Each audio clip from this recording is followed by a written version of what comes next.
नमस्कार दोस्तों। हम शब्द रूप या सुबंत कह सकते हैं तो पढ़ रहे थे और उसी के वीडियो का ये दूसरा भाग है। पहले भाग में हमने उससे ये रूप कैसे होते हैं, कितने प्रकार के होते हैं और ये बनते कैसे हैं, जो ये रूप होते हैं तो इनकी चर्चा की थी। अब हम यहाँ पर कुछ शब्द रूपों के उदाहरण देखेंगे और मैं आप सबसे आशा करूँगा कि आप सब कोई न कोई रेफ़रेंस बुक एक रखिए अपने पास संस्कृत व्याकरण की और उससे इन शब्द रूपों को अवश्य याद कर लीजिए। आप यहाँ से भी याद कर सकते हैं। तो एक बार अवश्य मैं इनको कुछ-कुछ आपको दिखा रहा हूँ और कुछ बताता हूँ।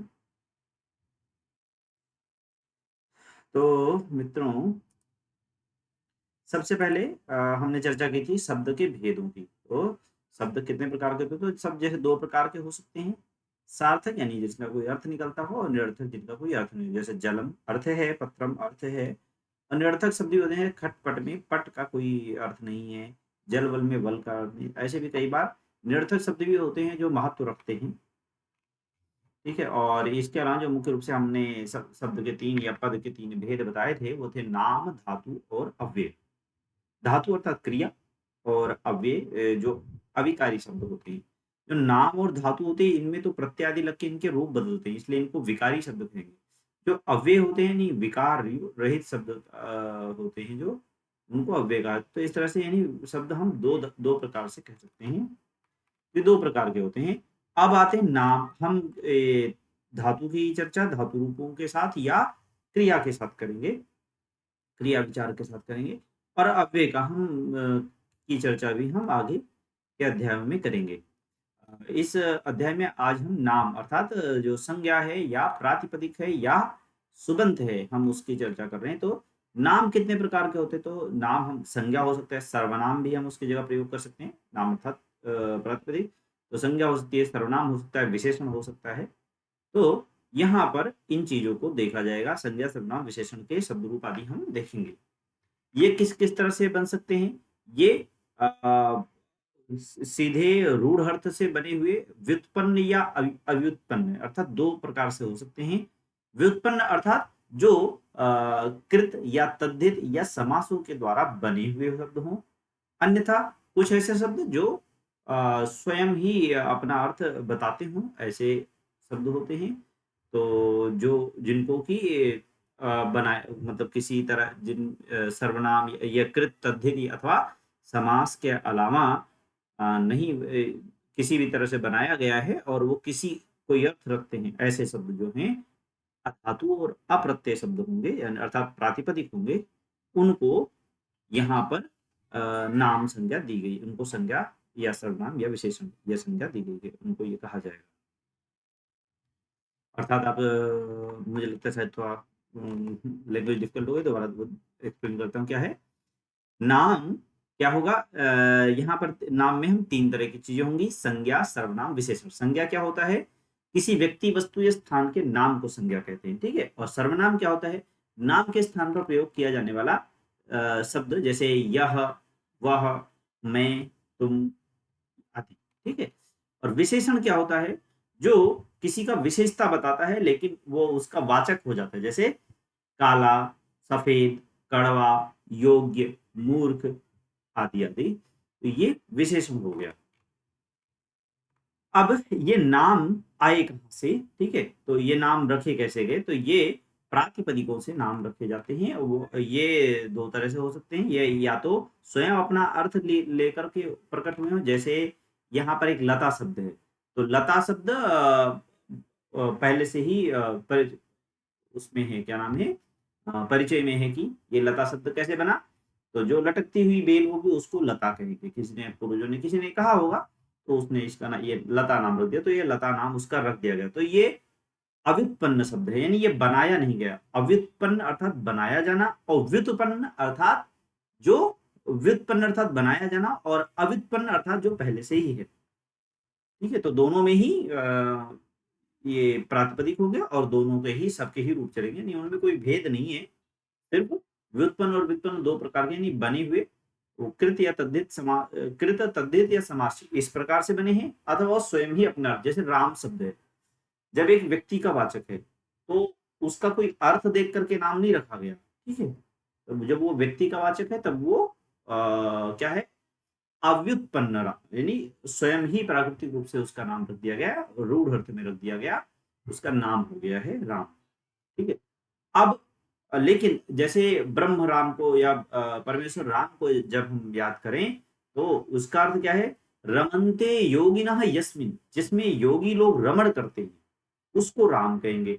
तो जब हम उस परम परमात्मा को जब राम कहेंगे तो उस समय वहां पर राम किसी व्यक्ति का वाचक नहीं है, वहां पर वो उनके कोई ऐसा व्यक्ति, कोई ऐसा जो जिसमें योगी लोग रमण करते हैं, अर्थात ये समास हो गया, रमनते यस्मिन योगिनः सः, जिसमें योगी लोग रमण करते हैं वह, तो यहाँ पर यह अर्थ हो गया। और इसमें रमु क्रीडायाम से मतलब घय प्रत्यय प्रत्यय लग करके बना हुआ ये शब्द है, तो इसलिए ये है क्या है, ये व्युत्पन्न शब्द है, ये बनाया हुआ शब्द है, ठीक है। तो इस तरह शब्द बनाया हुआ होता है, यह शब्द स्वयं से बना हुआ हो सकता है, ठीक है। जैसे विद्यालय, विद्यायाह आलय, ठीक है, विद्यालय शब्द बनाया गया है, विद्यायाह आलय, जो विद्या का आलय है, विद्या का घर है, विद्या के का स्थान है, तो ऐसे चीज को हमने विद्यालय कर दिया, तो ये बनाया हुआ शब्द हो गया, ठीक है।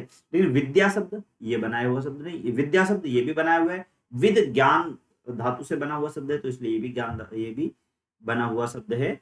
लेकिन जैसे मार्ग शब्द है, ठीक है, तो ये बनाया हुआ शब्द नहीं है, ये रूढ़ अर्थ में है, किसी ने पूर्वजों ने प्रयोग किया होगा कि ये जाने वाले रास्ते को हम मार्ग कहते हैं या पथ कहते हैं, तो ये वही हो गया पथ, तो पथ बनाया हुआ शब्द नहीं है।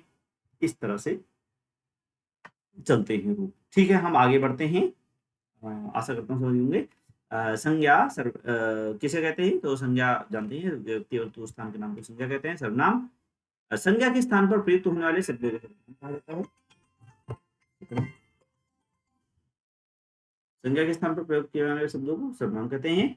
और विशेषण श्याम, काला, श्वेत, कड़वा, निपुण, मूर्ख इत्यादि सर्वनाम। फिर इसके अलावा धातु, जो जिन धातु से कहते हैं जो क्रिया शब्दों का निर्माण करने में सहायता होती है, कुछ प्रत्यय लग करके इनमें क्रिया शब्द बनाई जाती है, इनका हम अध्ययन करेंगे ही अगले कुछ पाठों में। फिर अव्यय क्या होता है, जैसे कुछ ऐसे शब्द होते हैं जो कभी परिवर्तित नहीं होते, वो तीनों लिंगों में, तीनों वचनों में हमेशा एक ही तरह से प्रयोग किए जाते हैं, और अविकारी शब्द उन्हें कहा जाता है, तो अविकारी या अव्यय उन्हें इसीलिए कहा जाता है, ठीक है, इसीलिए उन्हें अविकारी शब्द भी कहते हैं।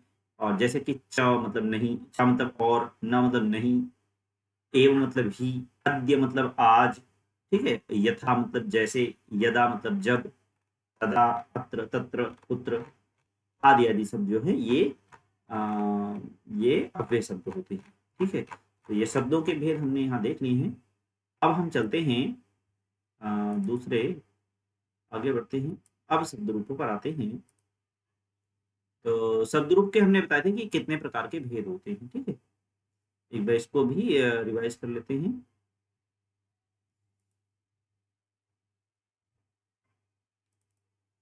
तो शब्द रूप कितने प्रकार के होते हैं, तो बताए थे दो प्रकार के, अच अंत यानी जिनके अंत में स्वर है, और हल अंत यानी कि जिनके अंत में हल है। तो अजंत शब्द भी कितने प्रकार के हो सकते हैं, अजंत बताया था, अकारांत यानी जिसके अंत में छोटा अ है, जैसे राम, देव। जब वर्ण विच्छेद करेंगे तो राम में म में अ जुड़ा हुआ है, जैसे मति में त में ई जुड़ा हुआ, उसी तरह से देव में अ जुड़ा हुआ है, पुस्तक में अ जुड़ा हुआ, उसी तरह से अकारांत, आकारांत, इकारांत, ईकारांत, उकारांत, उकारांत, ऋकारांत, ओकारांत, औकारांत, ठीक है। और इतने तरह के शब्द हो सकते हैं, और एकारांत भी हो सकता है, ठीक है, एकारांत हो सकता है, ऐकारांत भी हो सकता है, लेकिन ये प्रायः उसमें नहीं है, तो इसलिए यहाँ पर नहीं लिखे हैं। तो आप समझ गए होंगे कि इतने तरह के शब्द हो सकते हैं, यानी अंतिम अक्षर जो होगा उसी के आधार पर तो उसको कहे, जैसे राम अकारांत है, मातृ में अंतिम री शब्द आए तो रिकारांत हो गया, ठीक है, ये हरिकारांत। और जैसे पशु शब्द है, उसमें अंत में छोटा हुआ है तो उकारांत हो गया, ठीक है। अब इसी तरह हलंत में भी होता है, हल हल अर्थात व्यंजन, यानी जिनके अंत में व्यंजन हो, तो वो कौन कौन से शब्द है? जैसे जकारांत, तकारांत, नकारांत, सकारांत, चकारांत, दकारांत, शकारांत, शकारांत, ये शब्द अधिक प्रचलित हैं। कुछ और शब्द भी हो सकते हैं जो इनमें नहीं आए हैं, तो लेकिन महत्वपूर्ण नहीं है, इसलिए हमने इन्हीं शब्दों को यहाँ पर लिखा है। फिर हलन शब्द, अब इनके तीनों लिंगों में रूप चलते हैं, जैसा कि मैंने बताया था। तो अजंत का पुल्लिंग, स्त्रीलिंग और नपुंसक लिंग हो गया। फिर हलंत भी तीनों लिंगों में हो गया। हलंत भी, हलंत स्त्रीलिंग, हलंत पुल्लिंग, हलंत नपुंसक लिंग। तो अब हम यानी कि 6 अध्यायों में 6 प्रकार के कैटेगरी में हमको पढ़ेंगे। ठीक है, तो एक एक करके हम शुरू करते हैं। तो सबसे पहले हम चलते हैं अजंत पुल्लिंग पर चलते हैं। एक मिनट। तो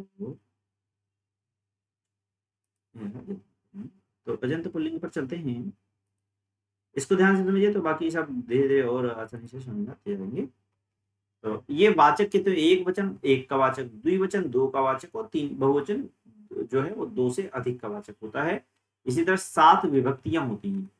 तो दोस्तों अभी आप ये विभक्ति कौन सी कहाँ पर आएगी, कैसे आएगी, क्यों आएगी, तो इसका अर्थ आप ज्यादा ना लें, अभी इस पर ज्यादा जोर ना डालें। फिर भी मैं थोड़ा सा आपको एक बार एक्सप्लेन करते हुए चलता हूँ, ताकि आपको पता रहे। जैसे हम हिंदी भाषा में, जब हम हिंदी भाषा पढ़ते हैं या अन्य भाषाएं पढ़ते हैं, तो मैं हिंदी से कंपेयर करके बताता हूँ, क्योंकि मैं हिंदी में बोल रहा हूँ, तो आशा करता हूँ सभी लोग जो दर्शक हैं वो हिंदी जानते ही होंगे। तो यहाँ पर जैसे हिंदी भाषा में हमने एक वाक्य लिखा था, राम रावणम बाणेन अमारे, राम ने रावण को बाण से मारा। तो इसमें देखिए ने शब्द आया है, राम के बाद ने आया, रावण के बाद को शब्द आया, रावण को, और बाण के बाद से शब्द आया, बाण से। ठीक है, और युद्ध में, यानी युद्ध के बाद फिर में शब्द आया, युद्ध में मारा। तो इस तरह के ने, को, से, में, ठीक है, इस तरह के और भी 3-4 2-3 तरह के शब्द और भी होते हैं। तो इस तरह के जो शब्द हैं संस्कृत भाषा में तो आते नहीं है। संस्कृत भाषा में क्या होता है, इन्हीं शब्दों को, जो ये सहायक शब्द होते हैं, ये इन्हीं शब्दों को कारक कहते हैं। तो इन शब्दों को, यानी क्रिया से इन शब्दों का संबंध स्थापित करते हैं ये शब्द। ठीक है, छोटे छोटे शब्द जो हैं ये क्या कर रहे हैं, क्रिया से उस शब्द का संबंध स्थापित। जैसे मारना एक क्रिया है, घटना मुख्य रूप से क्रिया है। ठीक है, तो क्रिया मारना हो गया। रावण का संबंध क्या है मारने से, तो रावण को मारा गया।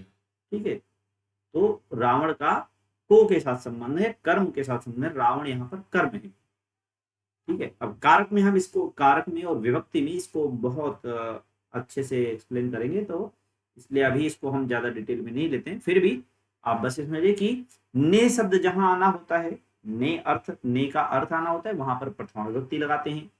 जहां पर को शब्द आना होता है वहां द्वितीय विभक्ति लगाते हैं। जहां पर के द्वारा अथवा के से का अर्थ आना होता है, वहां पर हम तृतीय विभक्ति लगाते हैं। जहां पर के लिए आना होता है वहां पर हम चतुर्थी लगाते हैं। और जहां पर अलग होने के अर्थ में से आना होता है वहां पर हम पंचमी लगाते हैं। और जहां पर का, की, के ये आना होता है वहां पर हम षष्ठी लगाते हैं, षष्ठी विभक्ति के शब्दों को प्रयोग करते हैं। और जहां पर में शब्द आना होता है, में अथवा पर शब्द आना होता है, वहां पर हम सप्तमी विभक्ति के शब्द लगाते हैं। और एक और संबोधन भी थोड़ा सा प्रथमा से मिलता जुलता रहता है, लेकिन कभी कभी थोड़ा थोड़ा अलग होता है। तो संबोधन का एक और प्रकार रहता है, संबोधन करना हो तो हम संबोधन में इस प्रकार शब्दों का प्रयोग करते हैं। इसलिए हमें संबोधन को भी मिला करके एक शब्द के ये 21 रूप सप्तमी विभक्ति हो गए, और 3 रूप हो गए संबोधन, यानी कि 21-3-24 रूप हमें याद करने होते हैं। ठीक है, तो अब हम देखते हैं, जैसे एक शब्द है देव। ठीक है, तो इसमें देव ने, देवो, देवो अर्थात हो गया देवों ने, 2 देवों ने, देवाह बहुत से देवों ने, 2 या 2 से अधिक, अर्थात हम 4 ले लेते, 4 देवताओं ने, देवों ने। फिर देवता को एकम देवम, देवम, और दो देवता हैं उनको आहुति दी गई, तो हम बोलेंगे दो देवों को, यानी देवौ, बहुत सारे देवताओं को हमने आहुति दी है, देवान, ये देवताओं को पूजा है, देवान।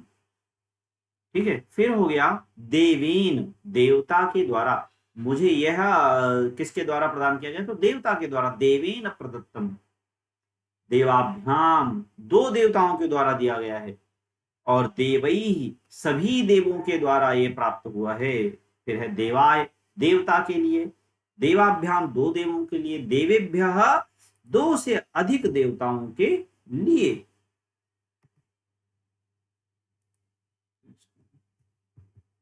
देवेभ्य, दो से अधिक देवताओं के लिए। फिर है मित्रों इसके बाद देवात, अर्थात एक देवता से, देवाभ्याम, दो देवों से, देवेभ्य, बहुत सारे देवों से, और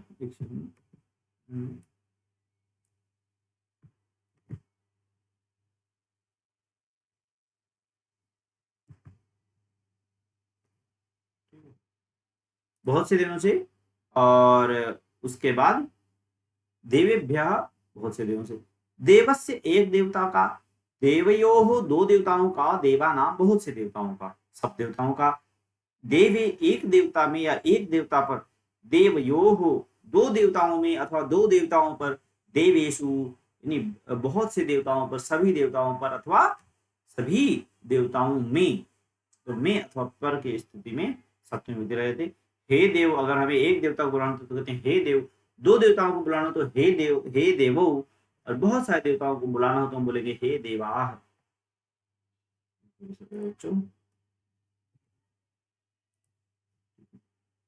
हे देवाः बोलेंगे हम। तो इस तरह से ये देव का शब्द रूप हो गया बच्चों। इसी तरह से आप और भी रूप बनाए, एक बार यहाँ भी देख लें, इसके कुछ अभ्यास कराया गया है। देव शब्द के कुछ वाक्य, जैसे ये प्रथमा विभक्ति है, यहाँ पर आप देखें तो ये कर्ता के लिए प्रथमा विभक्ति प्रयोग किए थे। अब जैसे ने शब्द का क्रिया को करने वाला जो होता है उसके साथ ने शब्द प्रयोग किया जाता है, कि राम ने रावण को मारा है, राम ने मारा, राम करता है क्रिया का, तो राम करता हो गए, तो कर्ता ने। ठीक है, फिर कर्म के साथ को लगता है, और करण के साथ लगता है के द्वारा। ठीक है, करण के द्वारा। चतुर्थी होता है संप्रदान के लिए अपादान से, और संबंध, इसको संबंध बोलते हैं, कारक में गिना नहीं जाता है, इसलिए संबंध का की के,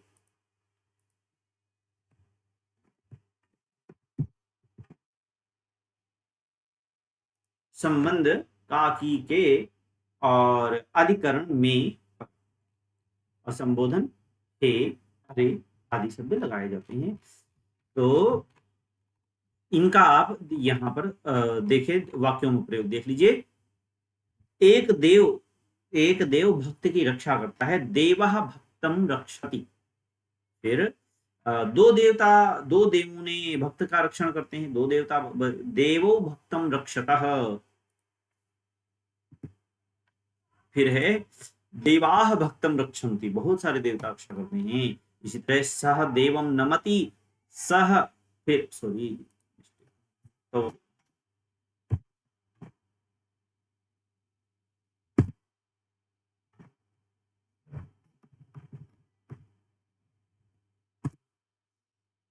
तौ देवौ नमतः।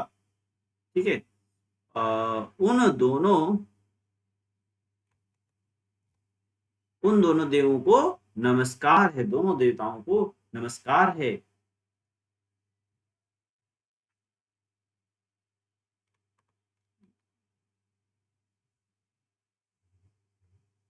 ठीक है, अच्छा, करने वाला एक व्यक्ति हो तो सहा भी हो, वही मेरा ये कहां से दिया, सहा ही कर, सह देवो नमतः, वो दो देवताओं को नमस्कार करता है। सह देवान नमति, यहाँ पे मिस्टेक हो गई, देवान होगा, ऊपर वाला ये सही है बच्चों, ये यहाँ पे देखिए देवान। ठीक है,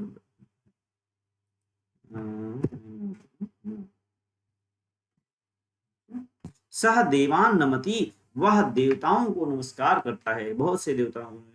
सह देवेन विश्वम रक्षितम, देवता के द्वारा विश्व की रक्षा की गई। देवाभ्याम, दो देवताओं के द्वारा विश्व की रक्षा की गई। देवई ही, बहुत सब देवताओं के द्वारा विश्व की रक्षा की गई है। फिर चतुर्थी विभक्ति में आते हैं बच्चों, तो संप्रदान देवाय पुष्पम रोचते, देवता के लिए पुष्प अच्छे लगते हैं, देव को पुष्प अच्छे लगते हैं। देवाभ्याम, देवताओं के लिए पुष्प, दो देवताओं के लिए पुष्प अच्छे अच्छे लगते हैं, और बहुत सब देवताओं के लिए पुष्प अच्छे लगते हैं।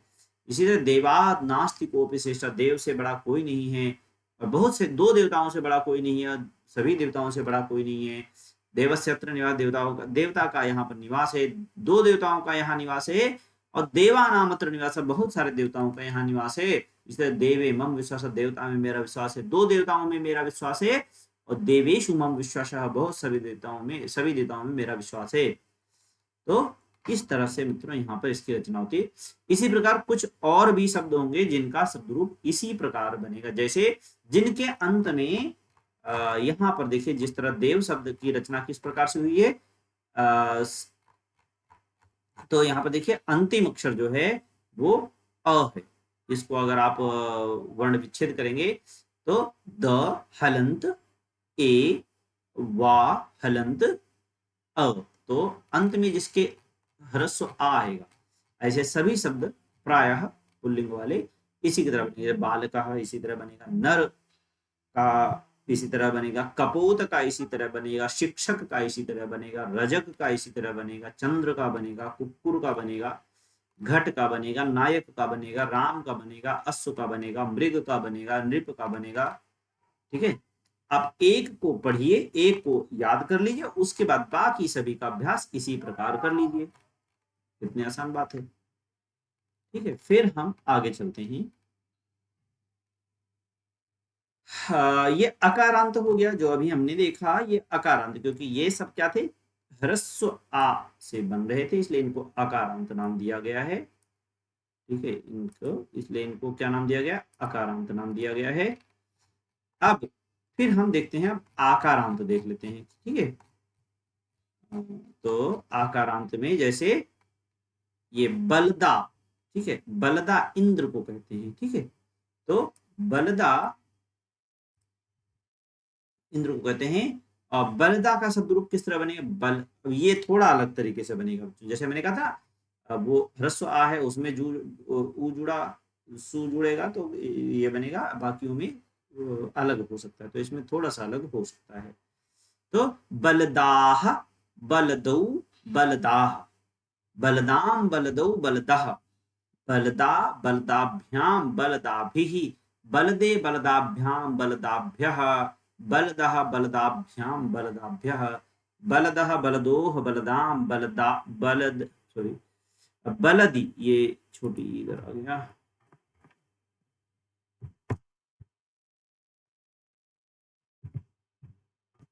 बलदी, बलदोह, बलदासु, हे बलदाह, हे बलदौ, हे बलदा। इस तरह से बलदा आकारांत स्त्रीलिंग, आकारांत पुल्लिंग का शब्द बनेगा। और बच्चों इसी तरह एक शब्द होता है गोपा, ठीक है, गाय की रक्षा करने वाला, उसका भी बनेगा। सोमपा, सोमरस पीने वाला, ये इंद्र का ही नाम है सोमपा, तो इसके स्थान पर भी ये भी इसी तरह से इनका रूप बनेगा। ठीक है, फिर इसके बाद है बच्चों इकारांत पुल्लिंग शब्द आता है। ठीक है, तो इकारांत पुल्लिंग में हम जैसे हरि शब्द है, भगवान, तो हरि हरि हरयः, हरिम हरि हरीन्, हरिणा हरिभ्याम हरिभिः, हरे हरिभ्याम हरिभ्यः, हरेः हरिभ्याम हरिभ्यः, हरेः हर्योः हरीनाम, हरौ हर्योः हरिषु, हे हरे हे हरि हे हरयः। तो ये इस प्रकार से हरि शब्द का शब्द रूप बनेगा। और बाकी बहुत सारे ह्रस्व इकारांत वाले जो शब्द हैं वो इसी प्रकार से बनेंगे, जैसे रवि हो गया, मुनि हो गया, कवि हो गया। ठीक है, पति, पति का थोड़ा सा अलग बनता है बच्चों, तो इनका इसी प्रकार से बनेगा, बाकी और बहुत सारे ही इसी तरह बनेंगे। अच्छा, एक छोटी सी बात और ध्यान रखें, जिन शब्दों के जिस किसी शब्द में र या श, ये मूर्धन्य श आ जाए अथवा ये रा आ जाए, तो उसके आगे और उसके बाद में ना आ रहा हो, तो वहां पर ना को अण हो जाता है। ठीक है, जैसे रवि के बाद यदि ना आएगा तो वो रविणा हो जाएगा, रविना नहीं होगा। ठीक है, हरि और हरि ना नहीं होगा, हरिणा होगा, ठीक है। और यहीं पर अगर कोई ऐसा अन्य शब्द आएगा जिसमें कि र और श नहीं है तो ये हरिणा ही रहेगा, ठीक है। चलिए, तो जैसे मुनि शब्द है तो इसमें र और श नहीं तो मुनि ना होगा हरिणा की जगह, ठीक है जी। बस यही बात। फिर इसके बाद पति शब्द आता है, इकारांत पुल्लिंग शब्द है, लेकिन थोड़ा सा हरि से अलग है। पति अलग प्रकार से चलता है। पति ही पति, पतयः पतिम पति, पतीन पत्या पतिभ्याम पतिभि, पत्ये पतिभ्याम पतिभ्यः, और पत्युः पतिभ्याम पतिभ्यः, पत्युः पत्योः पतीनाम, पत्यो पत्योः पतिषु, हे पते हे पति हे पतयः, ठीक है। और इसमें पति शब्द किसी अन्य शब्द के समास के अंत में होता है, अतः उसके रूप मुनि के। जब यहाँ पर पति समस्त पद बना, जैसे भूपति, बृहस्पति, धनपति, जगपति, जगतपति, ऐसा करके जब बना होगा, जब समास के अंत में, यानी 2-3 शब्दों को मिला करके इसके साथ कोई और शब्द बना हुआ है, अगर ऐसा बना हुआ तब तो उसका रूप मुनि के समान चलेगा, अन्यथा पति का रूप अलग तरीके से। अगर केवल पति है तो इसका रूप इसी प्रकार से चलेगा, ध्यान रखने वाली बात है। फिर भूपति जो है, जैसे इसका लगा हुआ है, भूपति का भी एक दिखाया गया है यहाँ पर कि अगर पहले कुछ और शब्द लगा हुआ फिर पति है तो क्या होगा, तो भूपति ही भूपति भूपतयः, देखिए किस तरह बना हुआ है, मुनि के समान बना हुआ है या हरि के समान बना हुआ है। भूपतिम भूपति भूपतीन भूपतिना भूपतिभ्याम भूपतिभिः, भूपतये भूपतिभ्याम भूपतिभ्यः, भूपतेः भूपत्योः भूपतिन्य। फिर है भूपतिभ्यः होगा।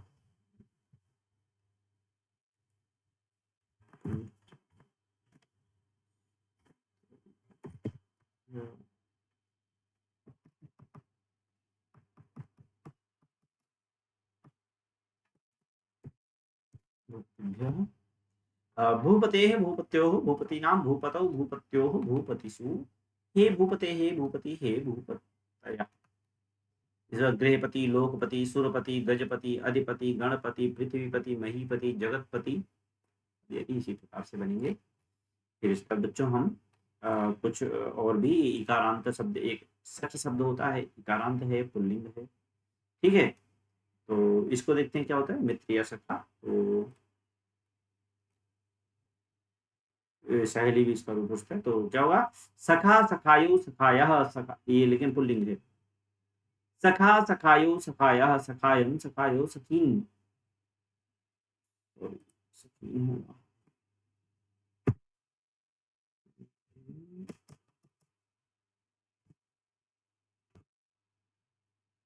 सखीन, सख्या सखिभ्याम सखिभिः, सख्ये सखिभ्याम सखिभ्यः, सख्यु सखिभ्याम सखिभ्यः, सख्यु सख्योः सखीनाम, और सखीनाम में बच्चों हलंत होगा।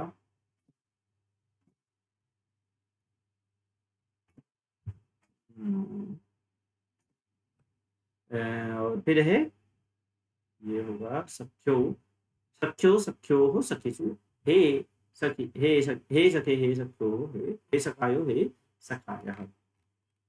फिर इस तरह सुधी का है, सुधी सुधी सुधी, सुधियो सुधयः, सुधियं सुधियो सुधियः, सुधिया सुधिभ्यां सुधीभिः, सुधिये सुधिभ्यां सुधीभ्यः, सुधियः सुधीभ्यां सुधीभ्यः, सुधियः सुधियोः सुधियां, सुधिया सुधिय सुधियोः सुधिषु। फिर इसके बाद सुश्री, परमधि, शुष्की, शुद्धि आदि रूप इसी के जैसे चलते हैं, इकारांत पुल्लिंग शब्द है ये, और ये इसी समान से रहेंगे, ठीक है। फिर यहाँ पर फिर सखी शब्द एक इकारांत इकारांत पुल्लिंग है, तो इसका कैसे चलेगा, सखी सखायो सखायः सखायं सखायो सख्यः, सख्या सखिभ्यां सखीभिः, सख्ये सखिभ्यां सखिभ्यः, सख्यो सख्यो सखीनां, सखी सख्यो सखीभ्यां सखीभ्यः, सख्युः सख्योः सख्यां, सख्ये सख्योः सखीषु, हे सखी हे सखायो हे सखायः।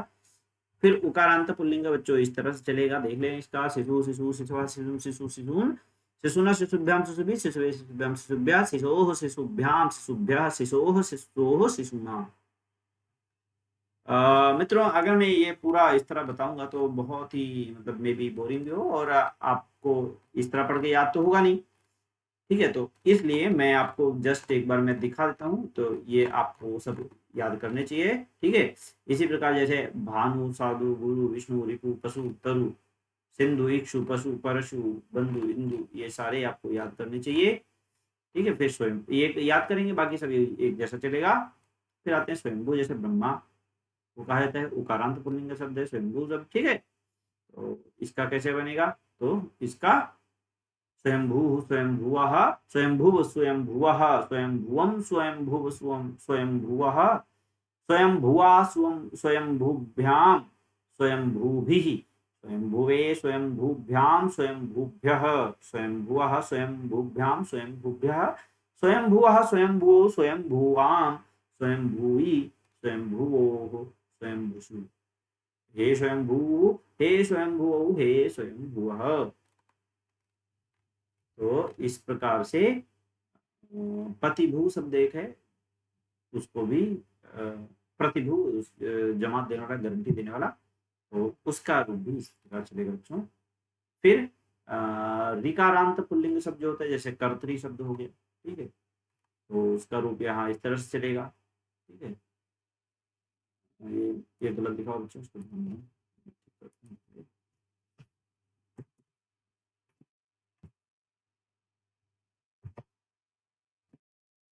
राधा रहेगा तो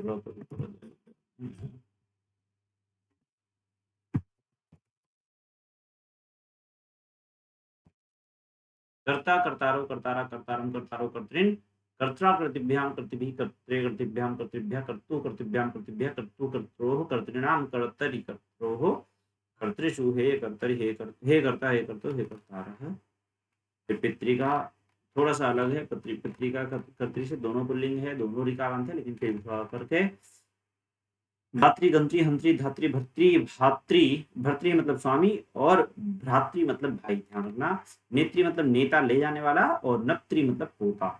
देवरी, देवर, जामात्री, दमाद, नृ मतलब मनुष्य, ये सब एक समान होंगे। जिन ऋकारांत शब्दों में किसी भी संबंध का ज्ञान हो, जैसे भ्रातृ, जमात्री, नप्त्री, देवरी आदि, उनके रूप पितृ के समान नहीं चलेंगे। शेष शब्दों के कर्तृ कर्तृ के समान चलेंगे, यानी दो प्रकार से नहीं, कर्तृ और पितृ। पितृ यानी जो संबंध वाले हैं, संबंध दर्शन दिखाते हो, वो तो चलेंगे पितृ के समान, और बाकी सभी चलेंगे कर्तृ के समान। फिर मित्रों, इसके बाद है ऐकारांत, एक रय शब्द है। ठीक है, बहुत महत्वपूर्ण है। मैं बताऊं तो एक बार मेरे इंटरव्यू में मुझसे ये सवाल पूछा गया था रय का, तो रय का पूछा गया था, और एक कर्म शब्द का पूछा गया था, तो ये दोनों इसमें मैंने लिखे हैं। तो वो इनको पढ़ सकते हैं। बाकी अब आपके ऊपर है कि आप कितना पढ़ते हैं, लेकिन ये सब ग्रुप हैं जो आपको अवश्य करनी चाहिए। कोई एक रेफरेंस बुक आप अवश्य लीजिए, और उन रेफरेंस बुक्स से आप इनको पढ़िए। फिर हम चलते हैं आगे। अजंत पुल्लिंग पढ़ लिया हमने, अब अजंत स्त्रीलिंग देख लेते हैं। ठीक है, यानी स्वरांत स्त्रीलिंग वाले शब्द कौन से होते हैं। तो वीडियो हमारी लंबी होती जा रही है, तो अब ये याद करने वाली विषय है, इसको आप स्वयं भी कर सकते हैं, हम थोड़ा सा इसमें बताएंगे केवल और। ठीक है, तो अजंत स्त्रीलिंग पे आते हैं अगर, तो जैसे रमा शब्द है, रमा, रमी, रमाः, रमाम, रमी, रमाः, रमया, रमीभ्याम, रमाभिः, रमायै, रमाभ्याम, रमाभ्याः, रमायाः, रमाभ्याम, रमाभ्याः, रमायाः, रमयोः, रमानां, रमायां, रमयोः, रमाशु, हे रमे, हे रमे, हे रमा। ठीक है, स्त्री, भार्या, पत्नी, रचना, रेखा, सुता, संका, दिशा, कला, ये सब इसी प्रकार से आएंगी। फिर इकारांत है, गति ही मतलब चाल। ठीक है, इसका गति ही गति, गतयः गतिं, गति गतिं, गत्या गतिभ्यां, गतिं गति गतिः, गत्या गतिभ्यां गतिभिः, गत्ये गतिभ्यां गतिभ्यः, गत्या गतिभ्यां गतिभ्यः, गत्या गत्योः गतीनां, गत्यां गत्योः गतिषु, हे गते, हे गति, हे गतयः। ठीक है, इस तरह से फिर नारी का है।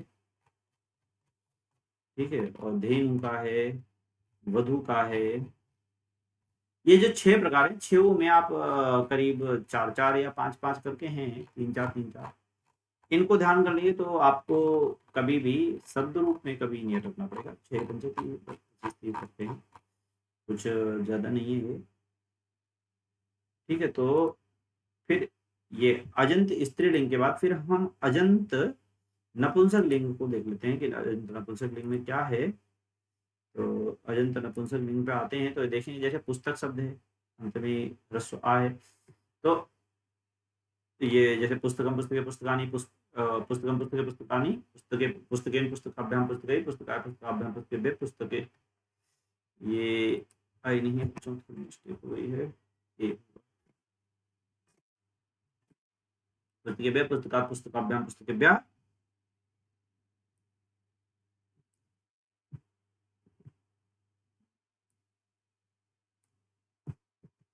पुस्तकेभ्यः पुस्तकस्य पुस्तकयोः पुस्तकानां पुस्तके पुस्तकयोः पुस्तकेषु हे पुस्तके पुस्तके हे पुस्तक। बच्चों यहाँ पर देखिए क्या है, ये नपुंसक लिंग के शब्द इस प्रकार से होंगे। ठीक है, गृहम है, ठीक है, और वारी है, अच्छी है, मधु है, और कर्त्री है। तो इन शब्दों को कर लीजिए तो आपके ये आकारांत स्त्रीलिंग यानी अजंत स्त्रीलिंग शब्द तैयार हो जाएगा, और सॉरी अजंत नपुंसक लिंग शब्द तैयार हो जाएगा। तो इनको भी, ये भी बहुत जरूरी है। अच्छा, अब एक और प्रश्न आता है बच्चों पूछा, तो मैं बता दूं कि कौन से शब्द स्त्रीलिंग है, कौन से शब्द पुल्लिंग है, कौन से शब्द नपुंसक लिंग है। ये कई बार समस्या खड़ी होती है। जैसे पुस्तक और विद्यालय देखने में तो कोई फर्क नहीं लग रहा, तो एक पुल्लिंग कैसे है, विद्यालय पुल्लिंग है, और पुस्तक नपुंसक लिंग है, ऐसा कैसे है। तो बच्चों इस बारे में कोई ऐसा है कि कोई नियम नहीं है। ठीक है, ऐसा है, हमारे पूर्वजों ने जिसका जो प्रयोग कर लिया हमें वही प्रयोग करना पड़ेगा, उन्होंने जो कर दिया हमें उसी को सही मानना पड़ेगा। हमसे पहले जिन लोगों ने संस्कृत लिखी पढ़ी है उन लोगों ने अगर किसी भी शब्द को पुल्लिंग कह दिया तो वो पुल्लिंग है, किसी शब्द को उन्होंने स्त्रीलिंग कह दिया तो वो स्त्रीलिंग है, भले ही उसका लिंग कुछ भी हो। तो ऐसे ही बहुत सारी चीजें हों, और कई विषय, कई चीजें ऐसी भी हैं कि वो पुल्लिंग और स्त्रीलिंग दोनों के वाचक, दोनों के लिए उनके शब्द हैं। ठीक है, जैसे मित्र शब्द है, तो अगर पुल्लिंग में प्रयोग करेंगे तो ये भगवान सूर्य का वाचक है, और अगर नपुंसक लिंग में प्रयोग करेंगे तो ये दोस्त का वाचक है। ठीक है, तो इस तरह और भी कई शब्द हैं जो दोनों ही लिंगों के वाचक होते हैं, उभयलिंगी कहते हैं। तो कई ऐसे भी शब्द होते हैं जो तीनों लिंगों में एक समान प्रयोग किए जाते हैं, एक समान नहीं मतलब तीनों लिंगों में प्रयोग किए जाते हैं, ऐसे भी शब्द होते हैं। ठीक है, जैसे तटः तटी तटम, तट शब्द जो नदी का किनारा होता है उसको हम तट भी कह सकते हैं, तटम भी कह सकते हैं, तटी भी कह सकते हैं, दोनों चीजें कह सकते हैं। तो ये इस तरह से होता है।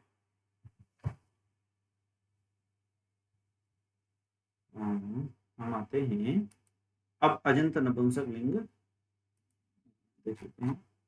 अच्छा, अजंत नपुंसक लिंग हम देख चुके हैं, लेकिन बच्चों ये याद करना बहुत जरूरी है। ठीक है, क्योंकि ये याद रहेगा अगर, तो फिर कभी आप इसमें फंसोगे नहीं कम से कम। अजंत नपुंसक लिंग फिर हलंत पर आ जाते हैं हम। हलंत पुल्लिंग स्त्रीलिंग और नपुंसक लिंग। तो हलंत पुल्लिंग पर चलते हैं सबसे पहले। अब हलंत के शब्द रूप थोड़े ज्यादा अलग तरीके के हैं, थोड़े इसमें ज्यादा कठिनाई है, लेकिन आपको ये याद करने चाहिए क्योंकि शब्द इंटरव्यू में और परीक्षाओं में ये हलंत शब्दों के शब्द रूप पूछते हैं। क्योंकि सामान्यतः जो ये बालक बालिका पुष्प के ये 3-4 और मुनि इकारांत या अजंत वाले तो सभी याद करते हैं, लेकिन जो हलंत शब्द हैं इनके शब्द रूप सामान्यतः कम लोग याद करते हैं और कंफ्यूज भी हो जाते हैं कई बार लोग। तो इसलिए इसको ज्यादा पूछते हैं, तो हमें ये अवश्य करना है, ध्यान रखिएगा। तो इसमें जो है जकारांत शब्द एक वणिज शब्द है। ठीक है, शब्द वणिज है, लेकिन इसका जब शब्द रूप चलेगा तो वणिक वणिजो ऐसा करके चलेगा। तो वणिक वणिजो वणिजः वणिजम वणिजो वणिजाः वणिजा वणिभ्याम वणिभ्याम वणिजे वणिभ्याम वणिभ्यः वणिजः वणिभ्यां वणिभ्यः, वणिजः वणिजोः वणिजां वणिज वणिजोः वणिच्छु, हे वणिक हे वणिको, हे वणिक हे वणिजो हे वणिजः। जाएगा। विभ्राज सूरज को कहा जाता है, तो ये भी इसी प्रकार प्रयोग। देवराज शब्द एक है, उसका भी प्रयोग, उसके भी शब्द रूप इसी प्रकार से होंगे। और भिषज वैद्य को कहा जाता है भिषज, तो उसका शब्द रूप भी इसी प्रकार से प्रयोग किया जाएगा। फिर तकारांत पुल्लिंग शब्द जैसे है, महत शब्द एक है, शब्द रूप महान, महान महान तो महंता इस तरह चलेगा, लेकिन शब्द क्या है, तकारांत है, महत मतलब बड़। तो महान महान तो महानतः महानतम महानतो महतः महता महता महद्भ्यां महद्भिः महते मही महते महद्भ्यां महद्भ्यः महतः महद्भ्यां महद्भ्यः महतः महतोः महतां महति महतोः महत्सु। तो इस तरह से इसका शब्द ये आकारांत सॉरी तकारांत पुल्लिंग हो गया। और इसी तरह नकारांत पुल्लिंग हो गया आत्मा, आत्मा ये बहुत ही आवश्यक है, इसको अवश्य करिएगा। कोई मिस्टेक हो गई है इसमें भी मैं करेक्ट कर लूँ, ठीक है। आत्मा आत्मानो आत्मानः आत्मानम् आत्मानो आत्मानः आत्मना आत्मना आत्माभ्याम आत्मभिः आत्मनि आत्माभ्याम आत्मभ्यः आत्मनः आत्माभ्याम आत्मभ्यः आत्मनः आत्मनोः आत्मानाम् आत्मनाम आत्मनि आत्मनोः आत्मसु। तो ठीक है। अब इनमें कई शब्द ऐसे हैं जैसे राजन, करिन, हस्तिन, तपस्विन, यशस्विन, शक्तिशालिन, स्वान, महिमन, ठीक है। और शशिन, गुणिन, युवन इत्यादि ये शब्द बिल्कुल महत शब्द के, आत्मन शब्द के समान समान ही चलेंगे। तो ये नकारांत शब्द हो गया। चंद्रमस एक सकारांत शब्द हो गया, कर लीजिए, बहुत आवश्यक शब्द है, आवश्यक शब्द है ये, ठीक है। फिर ईदृश ये भी एक आवश्यक शब्द है, ठीक है, बहुत आया होता है, पाठों में प्रयोग किया होता है। यादृश, मादृश, कीदृश, त्वादृश, सदृश, तादृश, एतादृश, भवदृश, युष्मादृश आदि आदि प्रकार से इनकी रचना होती है। दृश्य मतलब होता है समान, जैसा, और बाकी उसके सामने जो जुड़ा हो वो उसके जैसा, जैसे सदृश उसके समान, तादृश उसके समान, मादृश मेरे जैसा, यादृश जिसके जैसा, ठीक है, कीदृश किसके जैसा या कैसा। तो फिर बच्चों इसके बाद हम अगले हलंत पुल्लिंग के बाद हम हलंत स्त्रीलिंग देखते हैं कि ये कैसा है। तो हलंत स्त्रीलिंग पर आ जाइए। तो हलंत स्त्रीलिंग में एक चकारांत आता है। सबसे पहले हम देखते हैं इसे। तो चकारांत होता है वाणी, वाच शब्द से वाणी अर्थ में वाच शब्द का प्रयोग किया जाता है। तो वाच शब्द का जब शब्द रूप देखेंगे हम तो क्या बनेगा कि वाक वाचौ वाचः, वाचम वाचौ वाचः, वाचा वाग्भ्याम वाग्भिः, वाचे वाग्भ्याम वाग्भ्यः, वाचः वाग्भ्याम वाग्भ्यः, वाचः वाचोः वाचाम, वाचि वाचोः वाक्षु, हे वाक् हे वाचो हे वाचः, ठीक है। इस तरह सरित का नदी होता है, सरित का सरित, सरितो सरितः, सरितम सरितो सरितः, ये इस प्रकार से चलेगा, ठीक है। तो इसको भी अवश्य कर लीजिए। काफी सरित का मुझे एक मेरे साथ ही इंटरव्यू ले गया था, उस एक मित्र, उससे पूछा गया था।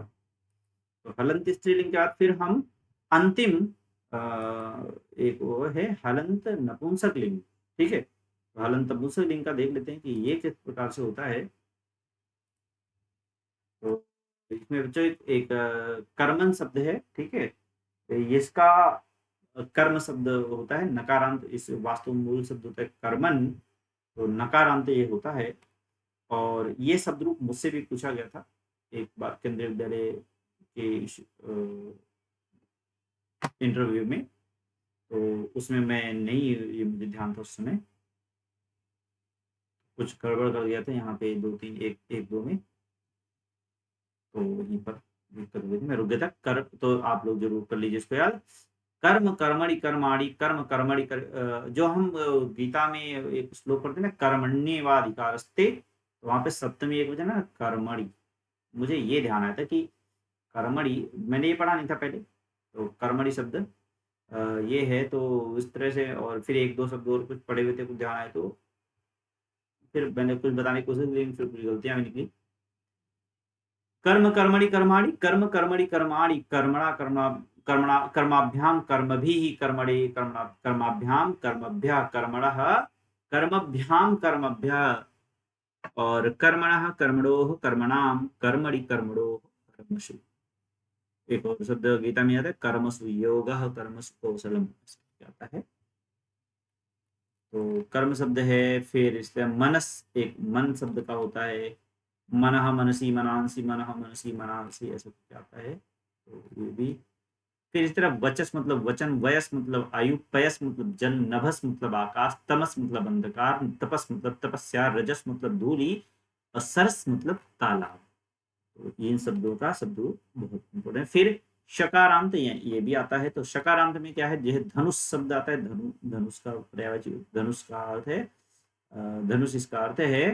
तो इनमें श हलंत होता है संस्कृत भाषा में।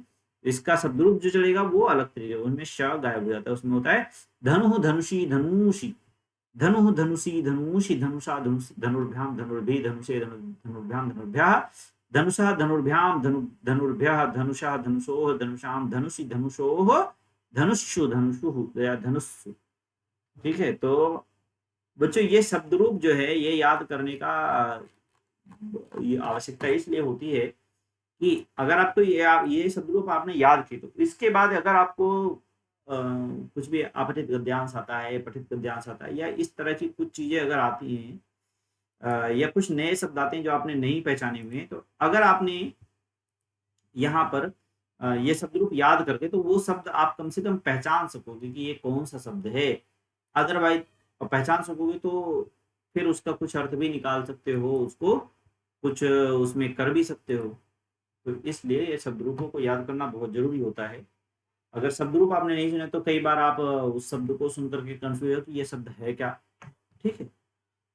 तो उस शब्द के आगे पीछे के कहीं एक आधे अक्षर आप उस शब्द में मिलाओगे, या एक आधे अक्षर आप इधर उधर करोगे, तो कई बार संस्कृत जब हम पढ़ते हैं तो कई शब्दों को मिलाकर लिखा होता है, तो अगर हम उसको तोड़ तोड़ कर पढ़ लें तो भी वो उसका पढ़ना भी आसान हो जाता है, उसको समझना आसान होता है, उसके अर्थ पता चल जाते हैं हमें। लेकिन अगर एक साथ लिखे हो तो बहुत सारे शब्द हो जाते हैं, तो अधिक कठिन प्रतीत होता है, हमें सभी शब्द पता नहीं चल पाते कि कौन कौन से शब्द है। लेकिन आपने अगर शब्द रूप सारे कर रखे हैं तो आप निश्चित रूप से पता कर लोगे कि ये कौन सा शब्द है, कौन सा शब्द है, कौन सी विभक्ति का शब्द है। आप कोई भी शब्द देखो और किसी भी संस्कृत की किताब में, और उसको आप पहचान सकते हो अगर, ठीक है, कि ये कौन से शब्द का, कौन से विभक्ति का शब्द है, कौन से लिंग का शब्द है, तब, और ये कौन सा शब्द है, इसका कौन सा वचन है, कौन सा शब्द है, और कौन सा व्यक्ति है, कौन सा वचन है, कौन सा। तो इतना अगर कर लेते हो, कौन सा लिंग है, तो इतना अगर आप कर लेते हो समझिए, तब समझिए कि आपने शब्द रूप सभी बहुत अच्छे से याद कर लिए। फिर जिस तरह बच्चों संज्ञा शब्दों के रूप होते हैं, उसी तरह सर्वनाम शब्दों के रूप होते हैं। ठीक है। तो सर्वनाम शब्दों के रूप में हमें सर्वनाम बहुत सारे, जैसे, तो इनको आप उसके जैसे तत् शब्द है तीनों लिंगों में, लेकिन जो अधिक महत्वपूर्ण है वो मैं बता रहा हूँ। तत् शब्द है तीनों लिंगों में प्रयोग किया जाता है। तत् मतलब वह, जिसमें सह तोते ये पुल्लिंग में आता है, फिर स्त्रीलिंग में सा ते ताह आता है, और नपुंसक लिंग में आता है तत्ते तानी करके आता है। फिर इसी का एषः एतत् शब्द आता है, तो एतत् का पुल्लिंग में आता है एषः एतो एते, स्त्रीलिंग में आता है एषा एते एषा एते एताः, और नपुंसक लिंग में आता है एतत् एते एतानि। ठीक है, इस तरह से आता है। फिर यत का आता है यत, यह यो ये, पुल्लिंग स्त्रीलिंग नपुंसक लिंग तीनों में आता है। फिर इसके बाद एक जैसे ये सह का आ गया, तत् का पुल्लिंग में आ गया। ठीक है। और धातु का है ये अस्मत् का, एक अस्मत् मतलब मैं, इसका शब्द रूप है ये भी बहुत आवश्यक है आना। हम आवाम वयम माम आवाम अस्मान मया अवाभ्याम अस्माभिः मह्यम आवाभ्याम अस्मभ्यम मत आवाभ्याम अस्मत् मम आवयोः अस्माकं मयि आवयोः अस्मासु। तो इसी तरह तुम के लिए युष्मत् शब्द आता है, तो ऐसे करके। ठीक है। तो तुम हाँ तुम। फिर है तद का, ये तीनों लिंगों में आता है, पुल्लिंग स्त्रीलिंग नपुंसकलिंग, हमने अभी बताया ही जैसे। ठीक है। तो इसको भी यूज करिए। तद स्त्री नपुंसक में तत्तेतानी तत्तेतानी तेन ताभ्याम ते तस्मै ताभ्याम तेभ्य तस्मात् ताभ्याम तेभ्य ऐसा करके आता है। एतत् का एतत् ये मिस्टेक है, सॉरी चाहिए एतत् यह पुल्लिंग का है, अच्छा पुल्लिंग है। एषः एतौ एते एतत् एतम् एतौ एतान् एतेन एताभ्याम एतस्मै एताभ्याम एतैः और एतस्मै एताभ्याम एतेभ्यः होगा।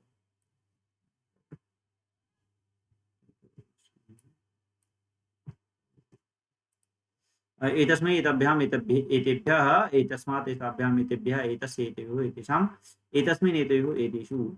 बच्चों इसकी प्रूफ रीडिंग करने का टाइम मैंने बस बनाया और सीधे आपके सामने प्रेजेंट कर रहा हूँ। तो अगर इसमें कुछ मिस्टेक्स हैं तो दोबारा ठीक की जाएंगी। अभी जस्ट आपके सामने क्योंकि प्रेजेंट भी करना था इसलिए अभी जैसा है वैसे ही लाया हूँ। फिर एतत् स्त्रीलिंग में आता है तो ऐसा एते एताः एताम एते एताः ऐसे करके होता है। फिर नपुंसक लिंग में आ जाता है। फिर इसके बाद यत शब्द आ जाता है, इसका स्त्रीलिंग में पुल्लिंग में आता है यह यौ ये यम यो यान येन याभ्याम ये यस्मै याभ्याम येभ्यः, ठीक है। और स्त्रीलिंग में आता है या ये याह याम ये याह यया याभ्याम याभि यस्य याभ्याम याभ्य ऐसे करके आता है। एक शब्द वो मंत्र आता है ना, या देवी सर्वभूतेषु रूपेण संस्थिता, तो या मतलब वो देवी, या देवी सर्वभूतेषु जो देवी सभी प्राणियों में शक्ति रूपेण शक्ति रूप में स्थित हैं, ठीक है। तो वहां पर ये शब्द का प्रयोग आता है। फिर फिर किम शब्द है, ये भी प्रश्नवाचक वाक्य बनाने के लिए भी बहुत जरूरी होता है, इसलिए अवश्य करना चाहिए। किम का तीनों लिंगों में होता है, कह कौ के कम को कान के काभ्याम के कस्मै काभ्याम केभ्यः। स्त्रीलिंग में आता है का के कहा काम के का क्या काभ्याम के भी क्या काभ्याम का भी कस्यै काभ्याम काभ्यः। और फिर नपुंसक में किम के कानी केन काभ्याम कई ऐसा करके आता है। दो वचन अलग होते हैं, बाकी से पुल्लिंग की तरह चलते हैं, तो इसलिए इतना ही लिखा है। फिर बच्चों इसका इदम शब्द आता है, इदम का अर्थ होता है यह। तो पुल्लिंग के लिए अयम इमो इमे इमम इमो इमान अनेन अभ्याम भी अस्मै अभ्याम एभ्य ऐसा करके आता है। फिर इदम स्त्रीलिंग में इयम इमे इमाह इमाम इमे इमाह इन अनया अभ्याम अभि अस्य अभ्याम अभ्य। अगर इन शब्दों को हम नहीं पढ़े रहते हैं, नहीं ये हमें याद होते, नहीं पता होते, तो कई बार ये डाउट हो जाता है कि ये है क्या, ठीक है। तो इसलिए इनको पढ़ना बहुत जरूरी होता है, ठीक है। इदम इमे ईमानी इदम इमे ईमानी ऐसा करके नपुंसक लिंग में आता है, ठीक है। इदम शब्द का प्रयोग एक उसमें आता है कि इदम राष्ट्राय इदम नमम, ये राष्ट्र के लिए है, ये मेरा नहीं है, नपुंसक लिंग के लिए, ठीक है। फिर अदस मतलब होता है वह, तो अदस शब्द के लिए क्या आता है पुल्लिंग में, असौ अमु अमी अमुम अमु अमून अमुना अमुभ्याम उमुभिः और अमुस्मै अमुभ्याम अमीभ्यः ऐसा करके आता है। फिर अदस स्त्रीलिंग में भी आता है और अदस नपुंसक लिंग में भी आता है। अदह अमू अमूनि अदह अमू अमूनि इस तरह से करके आता है। फिर जो सर्व शब्द भी सर्वनाम है, ये सभी का वाचक होता है, ठीक है। अर्थात इसका अर्थ होता है सभी लोग या सभी। तो सर्वा सर्वो सर्वे सर्वम सर्वो सर्वाः सर्वान् सर्वेण सर्वाभ्याम सर्वैः सर्वस्मै सर्वाभ्याम सर्वेभ्यः, ये पुल्लिंग में भी होता है और स्त्रीलिंग में भी होता है। तो सर्वा सर्वे सर्वाः सर्वाम सर्वे सर्वाः सर्वया सर्वाभ्याम सर्वाभिः सर्वस्यै सर्वाभ्याम सर्वभ्यः सर्वस्याः सर्वाभ्याम सर्वभ्यः सर्वस्याः सर्वयोः सर्वासां सर्वस्यां सर्वयोः सर्वासु। फिर नपुंसक लिंग में भी होता है सर्वम सर्वे सर्वाणी सर्वम सर्वे सर्वाणी, बाकी शेष पुल्लिंग की तरह चलते हैं। और फिर भवत एक आदर्श सूचक शब्द होता है आपके लिए, तो ये पुल्लिंग में आता है, ठीक है। और ये वाला जो भवत शब्द है, ये है तो आपके लिए, लेकिन ये मध्यम पुरुष में नहीं बल्कि प्रथम पुरुष में बोला जाता है। मध्यम पुरुष और प्रथम पुरुष, बच्चों पुरुष वचन लिंग, ये तीन चीजें बहुत ही बेसिक चीज होती है, संस्कृत की शुरुआत ही होती है। तो इनकी चर्चा हम पहले कर चुके हैं, आप जाके पीछे के वीडियोस में देख सकते हैं। लिंग वचन व्यक्ति पुरुष, ठीक है। फिर भवान भवन्तो भवन्तः भवन्तं भवन्तो भवतः भवतां भवद्भ्यां भवद्भिः भवते भवद्भ्यां भवद्भ्यः भवतः भवद्भ्यां भवद्भ्यः भवतः भवतो भवतां भवति भवतो इसका रूप होता है।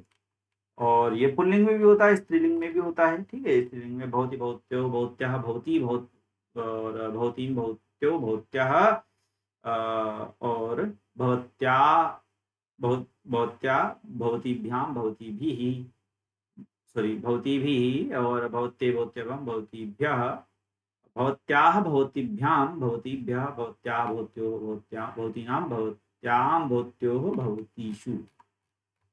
तो मित्रों ये पुल्लिंग और स्त्रीलिंग दोनों में होता है, नपुंसकलिंग में नहीं होता है। तो इस तरह से बच्चों ये हमारे जो शब्द रूप वाला पाठ है काफी लंबा भी खिंचा, ठीक है। और आपके लिए यूजफुल इस पाठ में ज्यादा यही है कि आप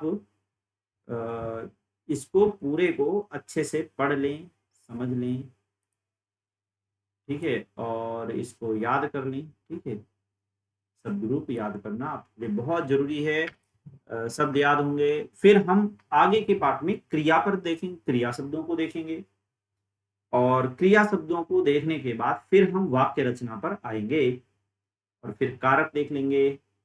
आप क्रिया शब्द जान जाने के बाद फिर कारक देख करके, और कारकों के बाद फिर हम सामान्य रूप हम वाक्य बनाना सीख जाएंगे।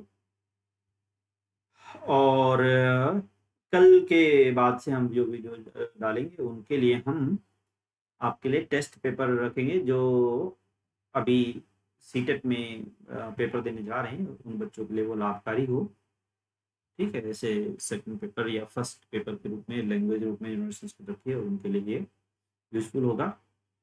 तो ठीक है बच्चों, तो आप होमवर्क में ये रख सकते हैं कि आप ये सारे शब्द रूप याद रखेंगे, ठीक है। धातु रूपों का अध्ययन फिर अगली कक्षा में करेंगे।